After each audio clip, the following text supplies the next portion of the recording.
آج جنگ کا جو موسم ہے نا، اس کے اوپر بات کرنے لگے ہیں۔ السلام علیکم میرے عزیز و اقارب، میں اس وقت موجود ہوں جنگ کمپنی باغ میں اور واک کر رہا ہوں، اور اس کمپنی باغ کے ساتھ میری بڑی یادیں وابستہ ہیں۔ میرا بچپن اس شہر میں گزرا، اس باغ میں آتے تھے ہم واک کرنے، سیر کرنے، اور آج پھر ایک مرتبہ کئی سالوں کے بعد اس باغ کو میں نے دیکھا۔ سب سے خوبصورت جو چیز مجھے یہاں پہ لگی، اس کا جو ٹریک ہے، یہ انہوں نے واک ٹریک بڑا خوبصورت بنایا ہے، بڑا اچھا واکنگ ٹریک ہے۔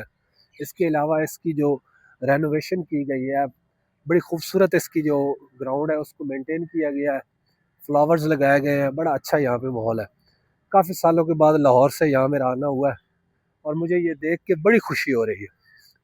اور سب سے خوبصورت جو چیز ہے اللہ تعالیٰ نے آج یہاں پہ عنایت کی ہوئی ہے، وہ ہے یہاں کا موسم خوبصورت، رومانٹک۔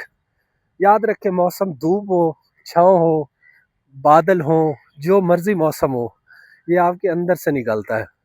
اگر آپ اندر سے خزاں رکھتے ہیں تو کیسے ممکن ہے کہ باہر کی بہار آپ پہ اثر کر سکے؟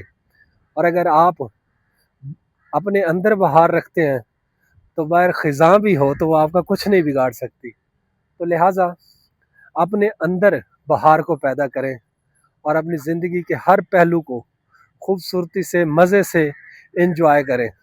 آپ کو میں ایک دفعہ دوبارہ اس کا ویو کروا دیتا ہوں۔ خوبصورت ویو، کمپنی باغ، جنگ، لوگ واک کر رہے ہیں، سیر کرنے آئے ہیں، بچے کھیل رہے ہیں، بہت خوبصورت یہاں پہ منظر ہے۔ بہت شکریہ۔